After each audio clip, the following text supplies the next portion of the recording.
लोगों की छुट्टी कैंसिल।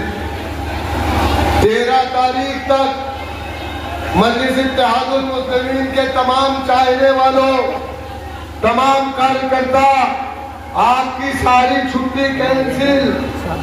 आज से आपका वन टाइम प्रोग्राम 24 घंटा 7 दिन आपको एक काम करना है, इस पतंग को एक एक घर पहुंचाना है।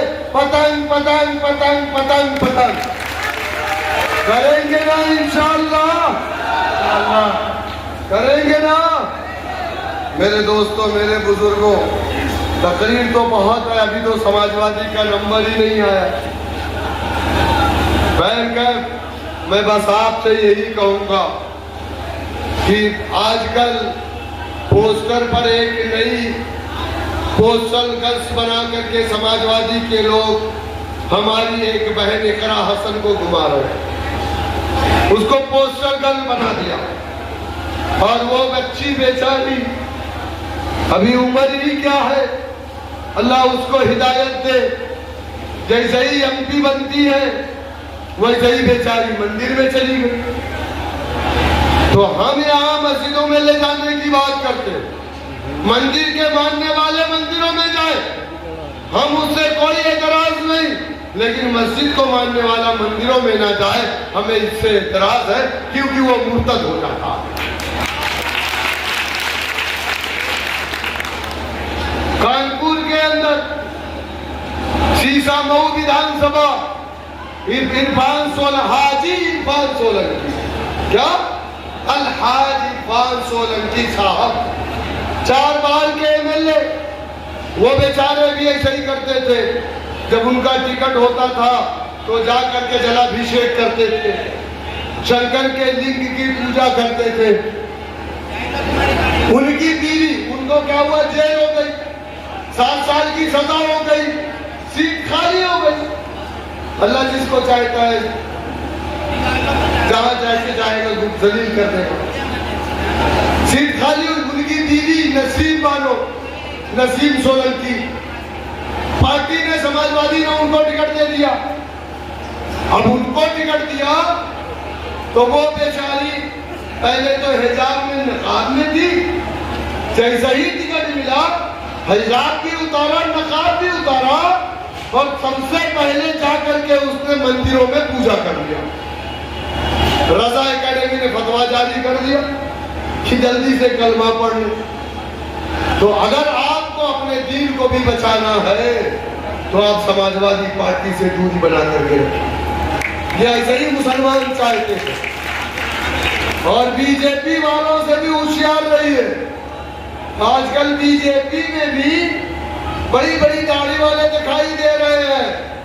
ये कौन लोग हैं समझा करिए। एक आदमी था बेचारा, एक उसमें मत ये मिसाल दे रहा हूं, एक आदमी था बेचारा, बहुत बड़ी बिल्डिंग बनाया, कमा के पूरे गांव के लोगों की दावत दिया, सब लोग आए, दावत खा करके चले गए। देखा एक आदमी बड़ी बड़ी दाढ़ी वाला ऊपर छत पे खड़ा होकर के रो रहा है। बोला भाई तू कौन है, क्यों रो रहा है?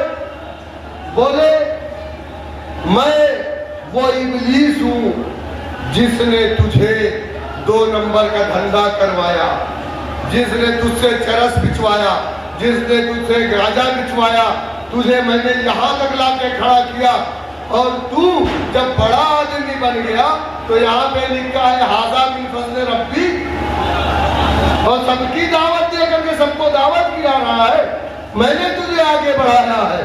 तो दाढ़ी इब्लीस को भी है। तो इसका मतलब ये नहीं है कि वो मुसलमान है। बीजेपी में काम करने वाला मुसलमान जो हरकतें करता है और जिस तरीके से हमें और हमारे कायदीन को टारगेट करता है, वो मुसलमान नहीं है, वो वही इब्लीस है जो हर 2 नंबर का काम करता है और चोला बना करके अपने आप को मुसलमान कहता है। मेरे दोस्तों, मेरे बुजुर्गों, किसी के वोट की जरूरत नहीं। अगर आपने मुत्तहिदा तौर पर मजलिस इत्तेहादुल मुस्लिमीन के उम्मीदवार को वोट दिया तो इंशाअल्लाह वो जीत करके विधानसभा में जाएंगे। ये इलेक्शन कोई सरकार बनाने का नहीं है, कोई सरकार गिराने का नहीं। ये इलेक्शन 2.5 साल का इलेक्शन, 75 साल दूसरों को आपने मौका दिया, एक मर्तबा आप हमें मौका दीजिए, देंगे इंशाअल्लाह। आने वाली 13 तारीख को पतंग चुनाव निशान के सामने वाला बटन दबाइए।